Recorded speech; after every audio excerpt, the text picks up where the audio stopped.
பாஜகவோடு மீண்டும் வந்து சந்தித்தது, அமித்ஷாவை சந்தித்தது அல்லது மீண்டும் கூட்டணி நிகழுமா என்ற ஒரு விவாதம் உருவாகி இருப்பதற்கு பின்னணியில இந்த வினாடி வரைக்குமே எடப்பாடி பழனிசாமிக்கு இதுல உடன்பாடு இல்லை. அதிமுகவும் தமிழக வெற்றி கழகமும் இணைந்தால் தமிழ்நாட்டு அரசியலிலே திமுகவுக்கு ஒரு நெருக்கடியை அது உருவாக்கிறோம். ஆனா பாஜகவோட அதிமுக போச்சுன்னா திமுகவுக்கு ரூட் கிளியர் ஆகும். இரண்டாவது முறை ஆட்சி அமைப்பதில் எந்த விதமான தங்கு தடையும் அவர்களுக்கு இல்லை. திருமாவளவன் வெளியில வந்துருவாருன்னு காத்திருந்தாங்க. அதை வச்சு நான் கரெக்டா பண்ணாரு, ஏதாவது நடந்துன்னு நினைச்சாங்க. அதை வச்சு நான் தான் காலி பண்ணி அனுப்புனாங்களே தவிர பிசிகா காலி ஆகல திமுக கூட்டன்றாரு. சாம்சங் போராட்டத்துல ஏதாவது நமக்கு சாதகமா நடந்துடும், தோழர்கள் கோச்சிக்கு வந்துருவாங்க நினைச்சுட்டே இருந்தாங்க. அதுவும் சமரசத்துக்கு வந்துருச்சு. அடுத்து வேல்முருகன் சவுண்ட கொடுக்குறாரு, பிரச்சனை பண்றாரு, கேள்வி கேட்கிறாரு, பெரிய விபரீதமா முடியும் எல்லாரும் நம்பினாங்க. அது அடுத்த நாளே முதலமைச்சர் போன் போட்டு பேசினாரு, சரியாயிட்டாரு அப்படின்னு. இப்ப நீர் அடித்து நீர் விலகாதுன்னு பேசக்கூடிய அளவுக்கு மாறிட்டே இருக்கு. எடப்பாடிக்கு அந்த தன்னம்பிக்கை இல்லை. தன் ஆளுமை மீது அவருக்கே சந்தேகம் இருக்கிறது. இங்க வந்துட்டு ஓபிஎஸ் வந்துட்டா நம்ம நாற்காலியை தூக்கிட்டு போயிருவாரு, நம்ம கவனிக்காத நேரத்துல நம்ம நாற்காலி பறி போயிடும். சசிகலா வந்துட்டா நம்மள அறியாம நம்ம எந்திரிச்சு நிக்க வேண்டி வந்துடும். நீங்க டிடிவி தினகரன் எடப்பாடியை பத்தி பேசும்போது பாத்தீங்கன்னா அவரை ஒரு முதலமைச்சராகவோ ஒரு கட்சியின் பொதுச் செயலாளராகவோ அப்படி பார்க்கவே மாட்டாரு. அவர் சொல்லுவாரு, அவர் ஒரு கல்லாப்பட்டி சிங்காரம் மாதிரி. எடப்பாடி மீது 1000 விமர்சனம் இருக்கிறது. கம்பராமாயணத்தை எழுதியது சேக்கிலார் சொல்லக்கூடிய அளவுக்கு அவர் விவரமாகவும் இருக்கிறார். ஒரு பக்கம் விமர்சனங்கள் இல்லாமல் இல்லை. ஆனா சரியோ தவறோ அவர் ஒரு எதிர்கட்சி தலைவராக இருக்கிறார். அப்ப இவர் என்ன நினைக்கிறார்னா, இந்த சூழலுக்குள்ள மறுபடியும் போய் சிக்க வேணாம்னு அவர் பயப்படுறாரு. அதனால அமித்ஷாவை ஏற்றுக்கொண்டாலும் ஏற்றுக்கொள்வேன், ஓபிஎஸ் ஏற்றுக்கொள்ள மாட்டேன். பாலிடிக்ஸ் என்ற நேயர்களுக்கு வணக்கம். நம்ம தளத்துல முதல் வீடியோ இன்னைக்கு பதிவு பண்றோம். முதல் சிறப்பு விருந்தினராக மூத்த பத்திரிகையாளர், அரசு விமர்சகர் ராஜகம்பீரன் இணைந்திருக்கிறார். பேசலாம். வணக்கம் சார், எப்படி இருக்கீங்க? அதிமுக வந்து உள்ளுக்குள்ள அடிச்சுக்கிறாங்க, பிளவுகள் அப்படின்லாம் பேசினா ஓபிஎஸ் அவர்கள் ஒரு பக்கம் சைலண்டா இருப்பாரு. எடப்பாடி அவர்கள் போய் டெல்லி போயிட்டு வந்திருக்காரு, அமித்ஷா அவர்களை சந்திச்சுட்டு வந்திருக்காரு, இங்க பல்வேறு விஷயங்கள் பேசப்படுது. எல்லாம் போயிட்டு இருக்கும்போது ஓபிஎஸ் அவர்கள் திடீர்னு ஒரு பாம்பு போடுற மாதிரி ஒரு விஷயத்த பேசுறாரு. ஓபிஎஸ் அவர்களா இப்படி பேசினது அப்படிங்கிற மாதிரி எடப்பாடி வந்து ஒற்றை தலைமையில இருந்தா நான் ஜெயிச்சிருவேன் அப்படின்னாரு. பல தேர்தல்களை சந்திச்சிட்டாரு, தோல்வியில தான் முடிஞ்சிருக்கு. அவரா அதிமுக பொதுச் செயலாளர் பதவியிலிருந்து பதவி விலகணும், இல்லைன்னா அவமரியாதையை சந்திப்பார் அப்படின்னு சொல்லியிருக்காரு. இதோட அர்த்தம் எல்லாருக்குமே ரொம்ப புரியும், நல்ல பெரிய அர்த்தமா தான் இருக்கு. இன்னும் திடீர் மாற்றம், திடீர்னு இப்படி ஒரு விஷயத்த அவர் பேசுறதுக்கு என்ன காரணமா? ஓ பன்னீர்செல்வத்தை வந்து அங்கீகரிக்கவில்லை, எந்த நிபந்தனையும் இல்லாமல் நான் வந்து உங்களோடு இணைந்திருப்பதற்கு தயாராக இருக்கிறேன் என்று பல முறை வந்து ஒரு தூது விட்டுட்டார். அதாவது இந்த காதலிச்ச பொண்ணு வந்து காதலை ஏற்றுக்கொள்ள மறுக்கலைன்னா ஆசிரியர் அடிக்கிற மனநிலைன்னு சொல்றாங்க இல்லையா, ஒரு ஆணாதிக்க சிந்தனை இருக்கு இல்லையா, அந்த மாதிரி ஒரு எக்ஸ்ட்ரீம்ல வந்து நிக்கிறாரோங்கிற மாதிரி எனக்கு தோணும். ஒரு உதாரணத்துக்கு தான் சொல்றேன், நீங்க பெண்ணா இருக்கிறனால கோவிச்சுக்க கூடாது. நீங்க ஒரு எக்ஸ்ட்ரீமான மனநிலைக்கு அவரு வந்துட்டார். ஆனால் உண்மை என்னன்னா, ஓபிஎஸ் பின்னாடி கட்சிக்காரர்கள் இல்லை என்பதுதான் உண்மையான மனநிலை. தென் மாவட்டங்களிலே இருக்கக்கூடிய அவருடைய சமூக பின்னணி சார்ந்து ஒரு சிறிய வாக்கு வங்கி வேலை செய்கிறது. அது டிடிவி தினகரனுக்கும் அந்த சூழல் இருக்கிறது, சசிகலாவுக்கு இருக்கிறது, எல்லாத்துக்கும் எல்லாருமே ஒரே சமூக பின்னணியினுடைய ஒரு குலத்தோர் சமூகம் என்று சொல்லக்கூடிய ஒரு சமூகத்தின் பின்னணியில் இருக்கிறார்கள் என்பதை கழித்து விட்டு கட்சி அவர்களிடத்துல இல்லை. நீ வந்து அதிகபட்சம் இந்த சமூக பின்னணியை வைத்துக் கொண்டு என்ன செய்ய முடியும்னா, தேவர் குருபூச்சிக்கு போய் மரியாதை செய்ய முடியுமே தவிர கட்சியை கைப்பற்ற முடியுமான்னு என்கிற ஒரு பெரிய கேள்வி இருக்கிறது. கட்சியை ஏற்கனவே ஒரு எடப்பாடி பழனிசாமி கைப்பற்றி விட்டார். இவர் நினைத்திருந்தால் சசிகலாவோடு அவருக்கு ஏற்பட்ட முரண்பாட்டை அவர்களிடமே சரணடைந்து சரி செய்திருக்க முடியும். அவர் போய் தியானம் இருக்கிறேன் என்று சொல்லி தன்னுடைய வாழ்க்கை, அதாவது யானை தன் தலையில் தானே மண்ணை வாரி கொட்டி கொண்டதுன்னு சொல்றது போல அவருடைய அரசியல் எதிர்காலத்தை இடத்தால் அவரை அழித்துக் கொண்டார். ஏன்னா சுய முடிவுல இருந்து ஒரு மனிதன் வந்து, அதாவது சொல் புத்தி வேணும் இல்லாட்டா சுய புத்தி வேணும்னு சொல்லுவாங்க இல்லையா, சுய அறிவில் இருந்து தன்னுடைய தனித்த முடிவில் இருந்து அவர் இதை எடுக்காம இப்ப இன்னைக்கு மறுபடியும் போய் சசிகலாவோட சமரசமாக நான் இருக்கேன், நான் மறுபடியும் டிடிவியோட பேசுறேங்கன்னு இப்ப சொல்றாருல, இந்த முடிவை அவர் வந்து அந்த முரண்பாடு தொடங்குகிற காலகட்டத்திலேயே அவர் ஈகோ பார்க்காம இருந்திருந்து இந்த தியானம் இருக்கிறோங்கிற பேர்ல குருமூர்த்தினா ரொம்ப வந்து கொச்சையான சொற்களால அவரை விமர்சனம் செய்தாரு. நீ ஒரு ஆம்பளையான்லாம் கேட்டாரு அப்படின்லாம் சொல்லக்கூடியத, அதற்கு வெக்கமே இல்லாம நான் வீர தீர சூரன் சொல்லக்கூடியவங்க குருமூர்த்தி சொல்லும் போது மட்டும் தனியா மீச துடிக்க மாட்டேங்குது, வீரம் வேலை செய்ய மாட்டேங்குது, நாங்கெல்லாம் யாரு தெரியுமா என்று தோல் தட்ட முடிய மாட்டேங்குது, அங்க போய் வந்து பவ்யமா இருக்கிறாங்க. அப்புறம் அவருடைய தரத்தை அவரே தாழ்த்தி கொள்ளுகிற விதமாக அவர் போய் பாஜகவினுடைய மாநில தலைவராக இருக்கக்கூடிய அண்ணாமலையை பார்ப்பதற்காக அவர் இடத்துக்கு இவர் போய் இவர் இடைக்கால முதலமைச்சர். அண்ணாமலை இன்னும் கவுன்சிலராவோ வார்டு மெம்பராவோ வராத ஒரு ஆளு. ஏதோ ஐபிஎஸ்ல அதிகாரியா இருந்தாரு. கட்சி பார்த்து ஒரு 40 வயது, இவருடைய மகன் வயது இருக்கக்கூடிய ஒரு இளைஞர். அவருக்கு அரசியல் அனுபவம் கிடையாது, நிர்வாகம் கிடையாது, எந்ததுமே கிடையாது. இவர் கட்சிக்கு பொருளாளர் இருந்திருக்காரு, நிதியமைச்சர் நிலைமையில இருந்திருக்கிறாரு, முதலமைச்சராகவே இருந்திருக்கிறாரு. மிக நீண்ட அரசியல் அனுபவம் கொண்டவராக இவர் இருக்கிறார். அப்ப பாஜகவினுடைய கைப்பாவையாக மாறியதனுடைய அறுவடைய எடப்பாடி பழனிசாமி அனுபவிச்சிட்டாரு. ஏறத்தாழ 4 ஆண்டு காலத்துக்கிட்ட முதலமைச்சரா, 4.5 ஆண்டு காலத்துக்கிட்ட முதலமைச்சராகவும் இருந்துட்டாரு. இப்ப மறுபடியும் தேவைன்னா நான் பிஜேபியோட முரண்படுவேன், எனக்கு தேவையில்லைன்னா நான் பிஜேபியோட முரண்படுவேன், தேவை இருக்குன்னா நான் டெல்லிக்கு போவேன், திரும்ப சந்திப்பேன். அப்ப இவரை சந்திக்க வேண்டும் என்று அவர்கள் காத்திருக்கிறார்கள்.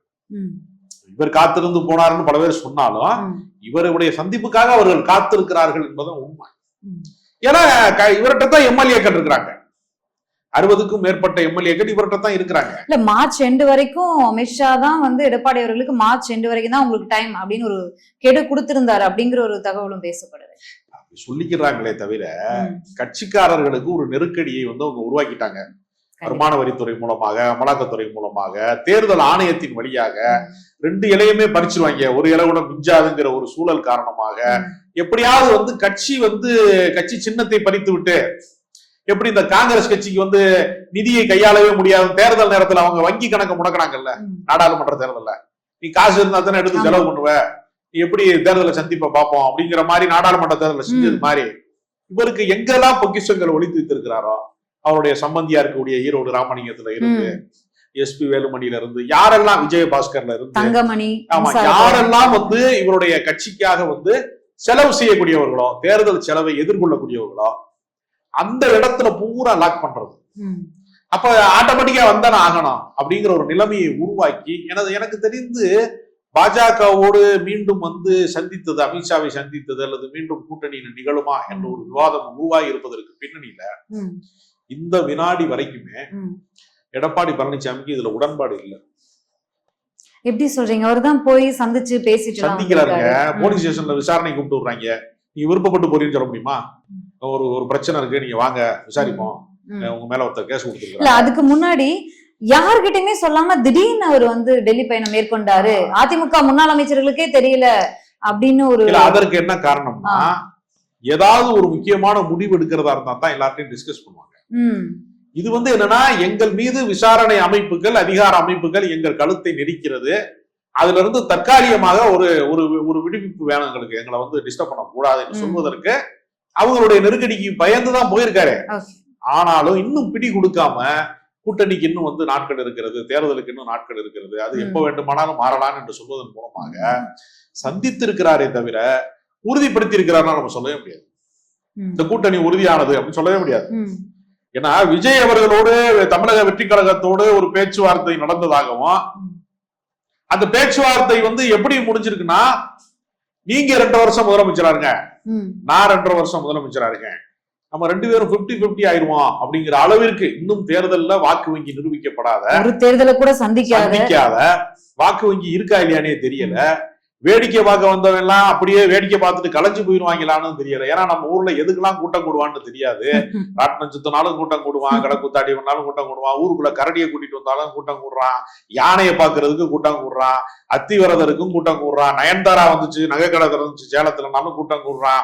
எதுக்கெல்லாம் கூட்டம் கூடுவாங்க நமக்கு சொல்ல முடியாது. அதே சமயத்துல கூட்டம் நிற்குமா, நிலைக்குமா, நீடிக்குமான்னு நமக்கு தெரியாது. ஒரு நடிகனுக்கு பின்னால் ஒரு கூட்டம் திரள்வது என்பது ஸ்கிரீன்ல பார்த்த விஜய் நேர்ல இருக்காரான்னு செக் பண்றதுக்காக கூட பார்க்க வருவான்.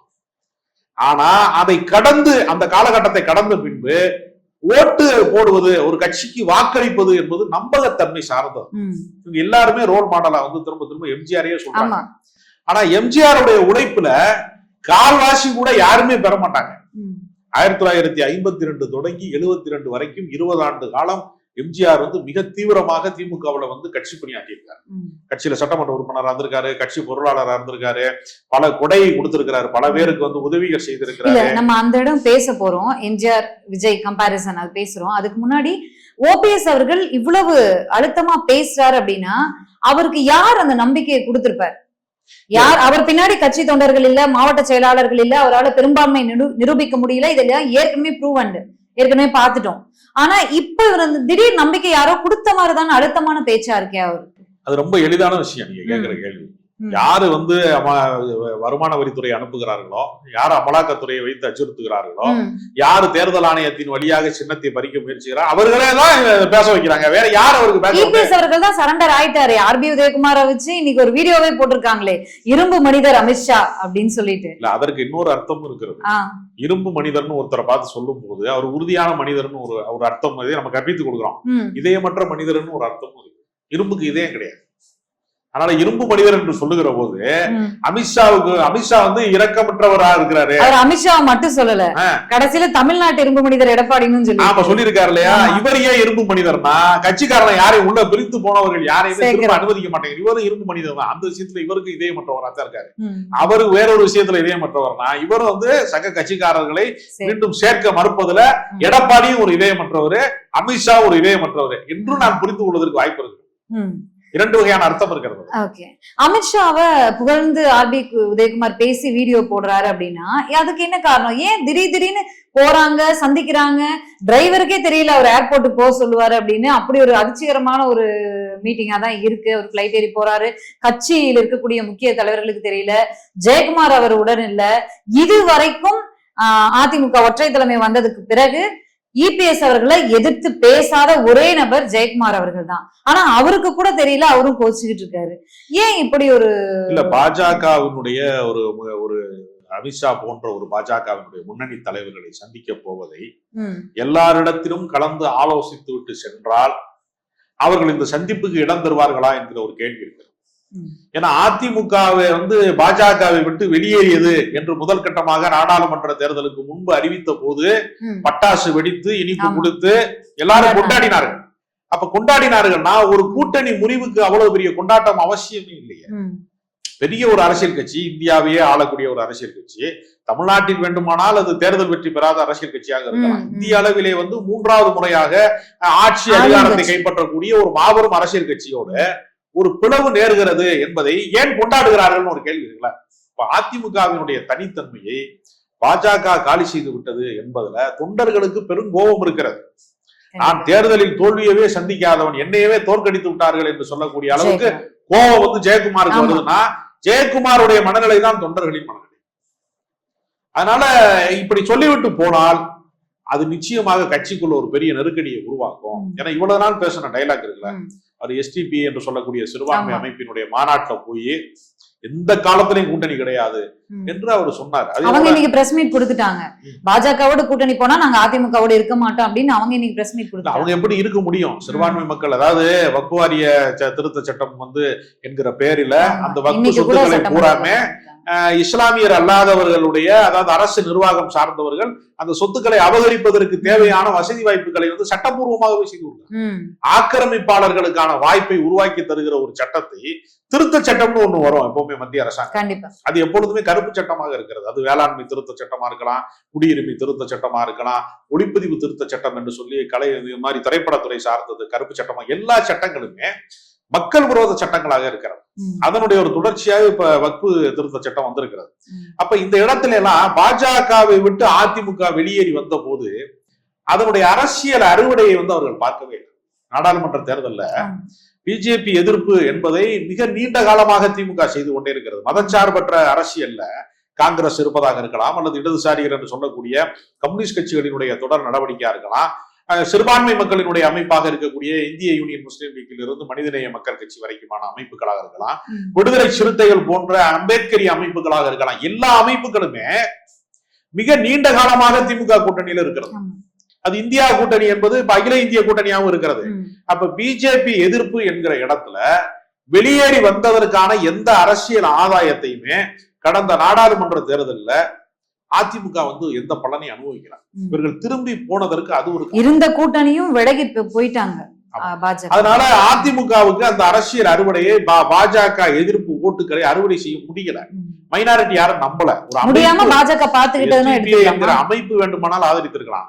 இஸ்லாமிய மக்களோ, சிறுபான்மை மக்களோ, கிறிஸ்தவர்களோ, இஸ்லாமியர்களோ, வேற மதச்சார்பற்ற சக்திகளோ, முற்போக்கு சக்திகளோ அதிமுக பாஜக வந்து பிரிந்து விட்டது என்பதை நம்பவே தயாரா இல்ல. கிறிஸ்தவ அமைப்புகள் இன்னும் வந்து அரசியல் அமைப்புகளாவே இல்ல. இன்னும் அவர்கள் வந்து என்ன செய்யறாங்கன்னா, அவர்கள் வந்து கிறிஸ்தவர்கள் மீது வந்து மதவாத தாக்குதல் நடந்தால் கூட அவங்க சிறப்பு ஜெபம் தான் பண்ணிட்டு இருக்காங்க. இன்னும் அரசியல் சக்தியாக அவங்க மாறல.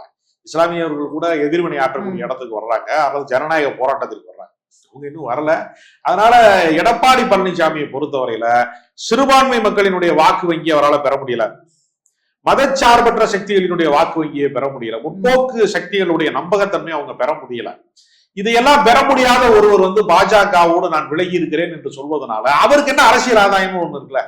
ஒண்ணு எதற்காக வெளியேறி வந்தோமோ அதுக்கான அது என்ன நடந்துச்சு, 2வது இடத்திலே இருந்து அதிமுக சில இடங்களில் நகர்த்தப்பட்டது. 7 இடங்கள்ல டெபாசிட் போயிடுச்சு. 7 இடங்களிலே வந்து அவர்கள் வந்து அந்த வைப்பு தொகை என்று சொல்லக்கூடிய அந்த டெபாசிட்டை காலியானதுக்கு பின்னணியில இந்த அரசியலால அவர்களுக்கு எந்த ஆதாயம் இல்லை. அதுல இன்னொரு வேடிக்கையான விஷயம் என்னன்னா, நாடாளுமன்ற தேர்தல் என்பது யார் பிரதமர் என்பதற்கான தேர்தல். அதுலதான் ஒரு தேசிய கட்சியோடு கூட்டணி என்பது அவசியம். சட்டமன்றத்திற்கு மாநில கட்சிகளின் கூட்டணியே போதுமானது. தேசிய கட்சி என்பது தேவையில்லாத எக்ஸ்ட்ரா லக்கேஜ் தான்.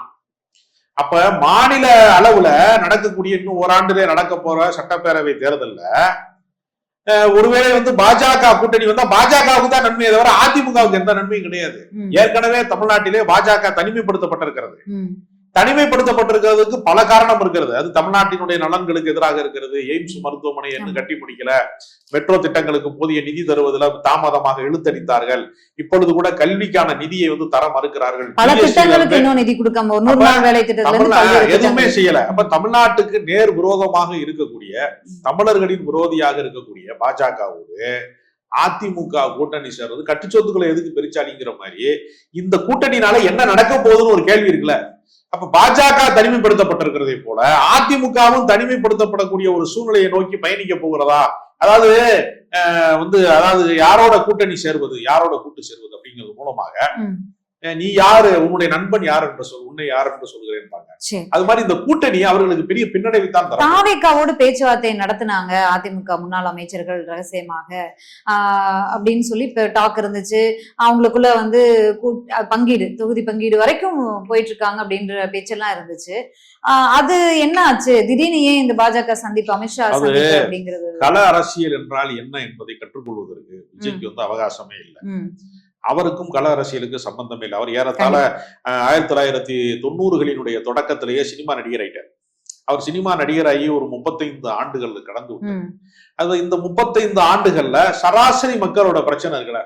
இப்ப நான் வந்து முதல் முறையாக சென்னைக்கு வந்த போது ₹1 டவுன் பஸ்ல டிக்கெட் இருந்துச்சு ஒரு ஸ்டாப்புக்கு. அது இப்ப மினிமம் வந்து ₹5 மாறி இருக்கு. எல்லாமே மாறி இருக்கு, மாற்றங்கள் நிகழ்ந்துகிட்டே இருக்கு. மின்சார ரயில் மட்டும்தான் அந்த ₹5 கட்டணம், ₹10 கட்டணம் அப்படி இருக்கு. அனைத்துமே மாற்றப்பட்டிருக்கு. ஒட்டுமொத்த நகரம் எதுக்கு சொல்றேன்னா, சாமானிய மக்களினுடைய வாழ்க்கை இருக்குல்ல, அதை நோக்கிய பயணம் தான் அரசியல் மாபெரும் வெற்றியை தரும். அதனாலதான் எம்ஜிஆரோட சத்துணவு திட்டம் வெற்றி பெற்றுச்சு. இப்ப மகளிர் உரிமை தொகை, பெரிய காலை உணவு திட்டம் வெற்றி பெறுது. அப்ப ஒரு அரசியல் வெற்றி பெறுவதற்கு அடித்தட்டு மக்கள், அவன் தான் கியூல, யார் ரேஷன் கடை கியூல நிக்கிறானோ அவன் தான் ஓட்டு போடுறதுக்கும் கீழே நிக்கிறான். அவன் பிரச்சனை என்னன்னு காது கொடுக்காத ஒரு அரசாங்கத்தினால வெற்றி பெற முடியாது. அந்த அரசியல் கட்சினால வெற்றி பெற முடியாது. பெண்களை தன் பக்கம் ஈர்க்க முடியாத அரசியல் கட்சிகளால வெற்றி பெற முடியாது. பல காரணங்கள் இருக்கிறது. சில கட்சிகள்லாம், முற்போக்கு இயக்கங்கள்லாம் பெண்களை அரசியல்படுத்த முடியாதனாலேயே ரசிகர்கள்ல பெரும்பான்மை பெண்கள் இருக்காங்க, இளைஞர்கள் இருக்காங்க. பல கட்சிகள் அவங்க இதுவரைக்கும் இருந்திருப்பாங்க. அவங்க இப்போ வந்து அந்த பக்கம் போயிருப்பாங்க. அந்த வாக்குகளை நம்ம அறுவடை பண்ணிடலான்றதுதானே அதிமுக. அதாவது விஜயுடைய இலக்கு என்னன்னா, இளம் தலைமுறை இலக்கு, இளம் தலைமுறை வாக்காளர்கள், நியூ ஜெனரேஷன் ஓட்டர்ஸ் வந்து புதுசா வர்றவன், அவனுக்கு விஜயுடைய தேர்வு அப்படிங்கிறது ஒரு சரியானதா இருக்கும் அப்படிங்கிற கணக்குலதான் அவங்க அதை மட்டும்தான் குறி வைக்கிறாங்க. 30 வயதை கடந்தவர்கள், 40 வயதை கடந்தவர்கள் யாருமே விஜய் நம்புறதுக்கு தயாரா இல்ல. அவங்களுக்கு வேறு வேறு அரசியல் கட்சிகளுடைய ஒரு கோடி உறுப்பினர்கள் சேர்ந்திருக்காங்கன்னு சொல்றாங்களே. அது ஆன்லைன்ல கட்சிக்கு ஆள் சேர்க்கறது மாதிரி உலகத்துல ஒரு வேடிக்கை எதுவுமே கிடையாது. ஏன்னா இதுக்கு முன்னாடி ஒரு கட்சி உங்களுக்கு தெரியும், நீங்க வந்து மிஸ்டு கால் கொடுத்தாலே போதும், எங்க கட்சியில நாங்க சேர்த்துக்கிறோம். அதாவது கட்சியில பல ஆண்டுகளாக பயணித்தவர்களே என்ன குற்ற பின்னணியில இருக்கிறேன், எந்த பிரச்சனையில இருக்கேன், நம்மளோடய பேசிக்கிட்டே இருப்பேன், நம்மளோடய பழகிட்டே இருப்பான், நமக்கு எதிராக வேலை செய்யலாம். ஆமா, திமுக பாஜகவும் பெரிதும் பாதிக்கப்படுறாங்க, பெருசா பாதிக்கப்படுறான். பல பேர் வந்து பாத்தீங்கன்னா மாவட்ட மகளிர் அணி தலைவியா இருக்கக்கூடிய கஞ்சா அஞ்சலை வந்து கொலைக்கு வந்து ஆயுதம் வழங்குச்சு, ஆம்ஸ்டாங் வழங்குங்க. அப்ப எல்லா கட்சிக்குமே அந்த ஆம்ஸ்டாங் கொலையில வந்து தொடர்பு இருக்கு. பஞ்சாயத்து வந்துச்சுல, எல்லாருமே ஒரு ஆள் எங்க சார்பா ஒரு ஆள் அனுப்பியிருக்காங்கன்னு ஒரு பிரச்சனை வந்துச்சுல. இல்ல எல்லாருமே ஒரு கட்சியில் உறுப்பினரா இருக்காங்க. அப்ப குற்ற பின்னணி கொண்டவர்கள் யாரு, தவறான விஷயங்கள்ல ஈடுபடக்கூடிய யாரு, கந்து வட்டிக்கு விடுறவன் யாரு, கஞ்சா விற்கிறவன் யாரு, சமூக விரோதிகள் யாருன்னு கட்சியில பார்த்து போஸ்டிங் போடும் போதே தெரிய மாட்டேங்குது. ஆன்லைன்ல நீங்க போட்டீங்கன்னா யாரெல்லாம் ஆன்லைன்ல உறுப்பினர் ஆயிருக்கான்னு நமக்கே தெரியாது. ஏன்னா அவன் வந்து ஒரிஜினல் ஐடி வச்சு சேர்த்திருக்கானா, அவன் யாரு, அவனோட கேரக்டர் என்ன, அவன் உண்மையிலேயே மக்களுக்கு ஆன ஆளா, மக்கள் விரோதியா, ஏற்கனவே பஸ்ஸா கள்ள விட்டு இருந்தவனா, கலவரம் செஞ்சவனா, பல கேள்விகள் இருக்கு. அப்ப இதெல்லாம் வந்து ஒரு அரசியல் கட்சி இல்ல. இந்த 26 தேர்தல் களம் பார்த்தோம் அப்படின்னா அதிமுக தாவேகா கூட்டணி அமையுமா, இல்ல அதிமுக பாஜக கூட்டணி அமையுமா? அதிமுகவும் தமிழக வெற்றி கழகமும் இணைந்தால் தமிழ்நாட்டு அரசியலிலே திமுகவுக்கு ஒரு நெருக்கடியை அது உருவாக்கிறோம். ஆனா பாஜகவோட அதிமுக போச்சுன்னா திமுகவுக்கு ரூட் கிளியர் ஆயிரும். மீண்டும் ஆட்சி அமைப்பதுல, இரண்டாவது முறை ஆட்சி அமைப்பதுல எந்த விதமான தங்கு தடையும் அவர்களுக்கு இல்ல. அதனால 7வது முறையும் நாங்கள் தான் ஆட்சி ஆள்வோம்னு அவர் சொல்றாரு. 200 தொகுதிகளை நாங்கள் பெறுவோம்னு ஸ்டாலின் அவர்கள் சொல்றாரு. அதற்கான வாய்ப்பாக அது மாறிடும். இல்ல, எடப்பாடி பழனிசாமி அவர்கள் நாடாளுமன்ற தேர்தலே சொல்லியிருந்தாரு மாபெரும் கூட்டணி அமைப்போன்னு, சட்டமன்ற தேர்தலையும் சொல்லியிருக்காரு எங்க தலைமையில மாபெரும் கூட்டணி அமைப்போன்னு. இந்த முறையாவது அமைச்சிடுவாரா? அமைப்பதற்கு சாத்தியம் இல்லாம தானே அவர் என்ன நினைச்சாரு, திருமாவளவன் வெளியில வந்துருவாருன்னு காத்திருந்தாங்க. அண்ணன் எப்ப சாவான் தின்னு எப்ப காலியாம சொன்ன மாதிரி காத்திருந்தாங்க. அதை வரைச்சு நான் கரெக்டா பண்ணாரு, ஏதாவது நடந்துன்னு நினைச்சாங்க. அதை வரைச்சு நான் தான் காலி பண்ணி அனுப்புனாங்களே தவிர விசிகா காலி ஆகல திமுக கூட்டம்ன்றது. சரி, அது முடிஞ்சுச்சுன்னா சாம்சங் போராட்டத்தை அனுப்புனாங்க. சாம்சங் போராட்டத்துல ஏதாவது நமக்கு சாதகமா நடந்துடும், தோழர்கள் கோச்சிட்டு வந்துருவாங்க, இடதுசாரிகள் போராட்டம் வந்து எதிர்த்து திசைக்கு திரும்பிடும் நினைச்சுக்கிட்டே இருந்தாங்க. அதுவும் சமரசத்துக்கு வந்துருச்சு. அடுத்து வேல்முருகன் சவுண்ட கொடுக்குறாரு, பிரச்சனை பண்றாரு, கேள்வி கேட்கிறாரு, பெரிய விபரீதமா முடியும் எல்லாரும் நம்பினாங்க. அது அடுத்த நாளே முதலமைச்சர் போன் போட்டு பேசினாரு, சரியாயிட்டாரு அப்படின்னு. இப்ப நீர் அடித்து நீர் விலகாதுன்னு பேசக்கூடிய அளவுக்கு மாறிட்டே இருக்கு. அப்ப இவர்களுடைய அரசியல் என்னவா இருக்குன்னா, எந்த கூட்டணி கட்சியையும் வெளியேற்றுவதற்கு திமுக தயாரா இல்ல. திமுக எல்லாரோடையும் அரவணைத்து போவதற்கு விரும்புகிறது. அப்ப அதற்கு நேர் மாறாக அதிமுக கூட்டணி வெற்றி பெறும் என்கிற நம்பிக்கையை உருவாக்க தவறின காரணத்தினால யாருமே வரல கூட்டணி. அப்ப எல்லாருமே என்ன பண்றாங்க, கடைசியா இருந்த 1.5% வாக்கு மட்டுமே வச்சிருக்க தேமுதிகவும் வந்து அதிமுக விட்டு வெளியே போறாங்க. எல்லாருமே வெட்ட போறாங்க. கரடியே காரித்து பிரிச்சு மொமெண்ட் மாதிரி எல்லாரும் வெளியே போறாங்க. இப்ப அவங்களோட கூட்டணி வருவதற்கு யார் தயாராக இருக்கிறாங்க? விசிகா வெளியே வந்துச்சுன்னா பாமக உள்ள வந்துடும் திமுக கூட்டணி. அவங்க காத்திருக்காங்க. விசிகாவை வந்து விட்டு கொடுக்காதனால திமுக வந்து ஏதாவது ஒரு பிரச்சனையில, அதனாலதான் வேங்க வேல் கத்துறாங்க. என்னமோ இவங்க எல்லாம் தீண்டாமையை ஒழிச்சவங்க மாதிரியும், ஜாதியை வந்து பார்க்காத ஆளுக மாதிரியும், இவங்க சாதியற்ற ஒரு சமத்துவத்திற்காக இவங்க எல்லாம் போராட்டவங்க மாதிரியுமே வந்து வேங்க வேல் கத்துறேன் போறான். யாருன்னா மத வெறியர்களா இருக்கான், வலதுசாரிகளா இருக்கான், சாதி வெறியர்களா இருக்கான். ஆனா அவன் பேசுறதுனா இந்த திராவிட மாடல்ல வேங்க வேல் என்னாச்சுன்னு கேட்டுக்கிட்டே இருக்கான், திருப்பி கேட்கிறான். அப்ப இந்த அரசியல்ல என்ன நடக்குதுன்னா, திரும்ப அதிமுகவோடு கூட்டணி சேருவதற்கு எந்த மாநில கட்சியுமே முன்வருவதற்கு தயாரா இல்ல. லெட்டர்பேடு கட்சியா இருக்கு. இவங்களை வச்சு ஒண்ணுமே பண்ண முடியாதுங்கிற நிலைமை வந்த பின்புதான் இப்போ போய் இந்த சின்ன பிள்ளைங்க எல்லாம் வீடு வந்து சேராதுன்னு சொல்லுவாங்க. சிறு அது மாதிரி என்ன ஆகி போச்சுன்னா, விஜய் போன்றவர்கள் அரசியல் முதிர்ச்சி இல்லாமல் அதிகமான தொகுதிகள் கேட்பது, துணை முதலமைச்சர் கேட்கிறதே ஜாஸ்தி, முதலமைச்சரே கேட்பது அப்படிங்கிற அந்த ஓவர் கான்பிடன்ஸ் இருக்குல்ல, ஒரே பாட்டுல பணக்காரன் ஆகுறது அப்படிங்கிறது சினிமால சாத்தியமாகும். ஒரே வருஷத்துல முதலமைச்சர் ஆகிறது எப்படி சாத்தியம்? அதுக்குதான் நான் முதல்ல சொன்னேன். 1952 எம்ஜிஆர் வந்து திமுகக்குள்ள பயணிக்க ஆரம்பிச்சு 72 வரைக்கும் 20 ஆண்டு காலம் அரசியல் பணியில பயிற்சி பெற்றிருக்காரு. இல்ல, அன்னைக்கு நான் அதை அப்பயே கேட்க வந்து மறந்துட்டேன் இடையில. எம்ஜிஆர் அவர்கள் கள அரசியல் பண்ணிருக்காரு. திமுகவுல இருந்தே 10 ஆண்டு காலத்துக்கு மேல அரசியல் பண்ணிட்டு 20 ஆண்டு காலம் அரசியல் பண்ணிட்டு அதுக்கப்புறம் தான் அதிமுக அப்படிங்கிற ஒரு கட்சியை நோக்கி வராரு. அவர் வந்து மக்களோட பயணப்பட்டுட்டாரு. அதற்கு முன்பு சினிமாவிலேயே மக்கள் நெருக்கமான ஒரு நடிகர், தலைவராவே பார்த்துட்டாங்க சினிமா பார்த்தவங்களே. அன்றைய காலகட்டம் வேற. சினிமால வந்து ஹீரோ அப்படின்னா நிஜத்திலேயே அவர் நல்லவர், சினிமால வில்லன் அப்படின்னா நிஜத்துல அவர் கெட்டவர். அதுல ஊறி போயிருந்தாங்க மக்கள். ஆனா இன்றைய காலகட்டம் அப்படி இல்ல. சோசியல் மீடியா நிறைய பண்ணுது. சோசியல் மீடியா இல்லாம எதுவும் இங்க நடக்கிற விஷயம் தெரியுது. எல்லாம் ஆட்சி மாற்றத்திற்கே காரணமா இருந்துச்சுன்னு கடந்த 21 எலெக்ஷன்ல கூட பேசியிருந்தோம் நம்ம சோசியல் மீடியா. அப்போ வீட்ல இருந்தே அரசியல் பண்றாரு, ட்விட்டர் அரசியல் பண்றாருன்னு விஜய் பேசினா கூட அரசியல்ல வந்து அவருக்கு அது பலத்தை கொடுத்துக்கிட்டு இருக்குன்னு தானே பார்க்க முடியுது. விஜய் அவர்கள் அதை பண்றாரு, இது பண்றாரு, பூத் கமிட்டி பண்றாங்க, பேசுபொருளாகவே தொடர்ந்து இருந்துகிட்டு இருக்காங்களே. மீடியா ஒரு பவர் தானே. அது விஜய் பேசுபொருளாக இருக்கிறார் என்பதுல வந்து மாற்றுக்கிறது கிடையாது. பரந்தூருக்கு அவர் போகிற போது அவர் வீட்டுல இருந்து தொடங்கினதுல இருந்து டிவி லைவ் போட ஆரம்பிச்சிட்டாங்க, நேரலை காட்சிகள் தொடங்கிருச்சு. ஆனா அவரு தரையில இறங்கி போராடக்கூடியவர்களோடு சகஜமாக பழகக்கூடிய வாய்ப்பை ஏற்படுத்தி கொள்ளாம தேர்தல் பிரச்சார வேன்ல ஏறி இந்த சிலப்பதிகாரத்துல சொல்லுவான், வண்ணச்சீரடி மண்மகள் அறிந்திலன்னு சொல்லுவான். அதாவது அவ எப்படிப்பட்ட கண்ணையா இருந்தானா, அவ பாத பூமியில பட்டதே கிடையாது, அவ்வளவு வண்ணச்சீரணி, அவ்வளவு கலர்ஃபுல்லா அவ இருந்திருக்கிறா வாழ்க்கையில அப்படின்னு சொல்லுவாங்க. அந்த மாதிரி நல்ல ஒரு மேனாமணிக்கு தனமா போய் கீழே இறங்கணும்னு ஒரு சால்வ மாலையை போட்டு சபக்குன்னு டபக்குன்னு மேல ஏறி வண்டியில ஏறிட்டு அப்படியே நன்றி வணக்கம் மாதிரி வந்துட்டாப்ல.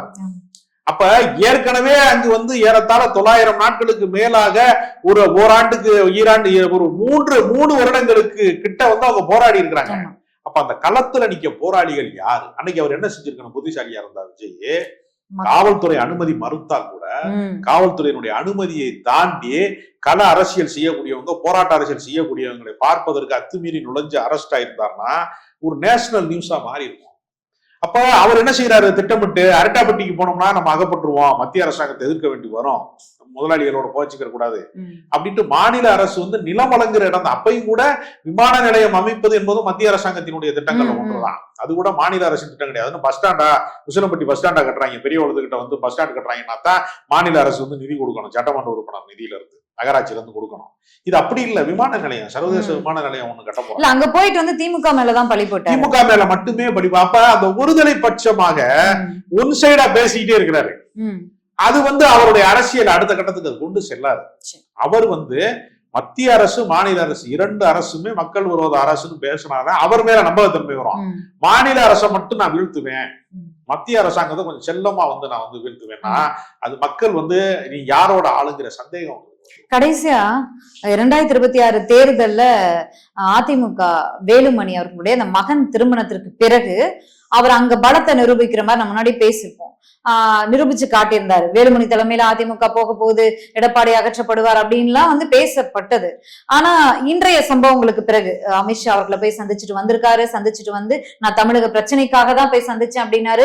அங்க செய்தியாளர்கள் முன்தினம் கேள்வி கேட்டப்ப நான் எந்த முக்கிய அமைச்சரையும் சந்திக்கல அப்படின்னாரு. திடீர்னு வந்து போய் சந்திச்சாங்க, 2 மணி நேரம் சந்திச்சாங்க. அமித்ஷா ஒரு ட்வீட்டும் போட்டாரு, தேசிய ஜனநாயக கூட்டணி ஆட்சி தான் அமையும் ட்வீட் போடுறாரு இவங்க சந்திப்புக்கு பிறகு. ஆனா இவர் வந்து நாங்க கூட்டணி பேசல அப்படின்னு சொல்றாரு. ஓபிஎஸ் அவர்கள் இப்படி சொல்றாரு, எடப்பாடி பழனிசாமி அகற்றப்படுவார் அப்படின்ற மாதிரி சொல்றாரு. அதிமுக எடப்பாடி தலைமையில தான் இந்த தேர்தலை சந்திக்குமா அப்படிங்கறதே ஒரு கேள்விக்குறியா இருக்கு. அதுக்கு எடப்பாடி பழனிசாமி மட்டும்தான் வந்து அதிமுகவினுடைய தலைமை என்பதை ஒரு பொதுக்குழுவின் வழியாக, மாவட்ட செயலாளர்களின் வழியாக, சட்டமன்ற உறுப்பினர்களின் வழியாக, எதிர்கட்சி தலைவர் என்கிறது வழியாக அவர் நிரூபிச்சிட்டார். இனிமே அவர் நிரூபிக்க போக வேண்டிய அவசியம் கிடையாது. ஆனா என்னன்னா, எம்ஜிஆர் மறைந்த போது ஜானகி அணி ஜெயலலிதா அணி என்று 2 அணி பிளவு அரசியலில் இருந்த போது ஜானகி அணியின் பக்கம்தான் வந்து அந்த கட்சியினுடைய மூத்த தலைவர்கள், 2ஆம் கட்ட தலைவர்கள் எல்லாருமே இருந்தாங்க. அது ஆர்.எம். வீரப்பன்ல இருந்து மிக முக்கியமான தலைவர்கள் அத்தனை பேருமே ஓரணியில தான் இருந்தாங்க.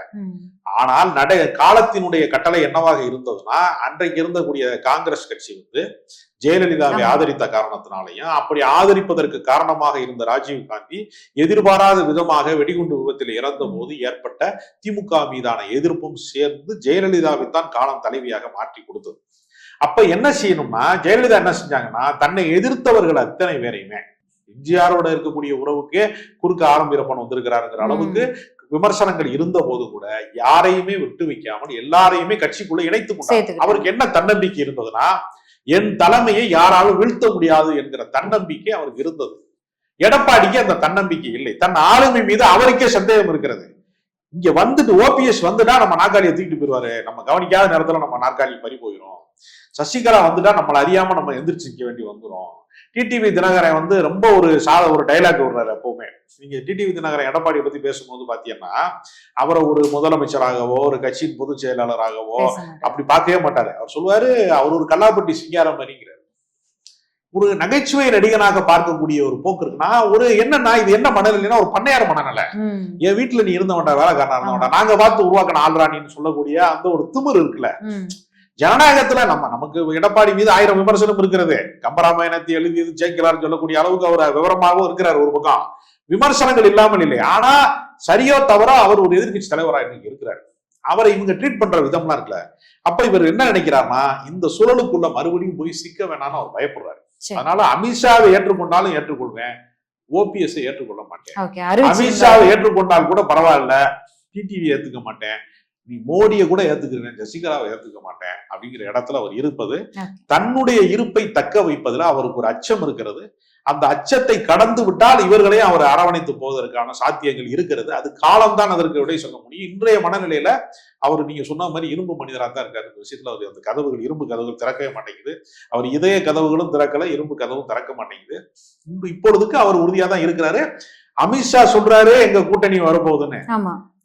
ஆனா எடப்பாடி சொல்லலைங்கிறது மூலமாக அவர் இன்னும் கன்சிடர் பண்றாரு. கன்ஃபார்ம் பண்ணல, கன்சிடர் மட்டும் தான் பண்றாருங்கிறத நான் புரிந்து கொள்றேன். நன்றி சார், நன்றி. உங்களோட நேரத்தை எங்களோட பகிர்ந்து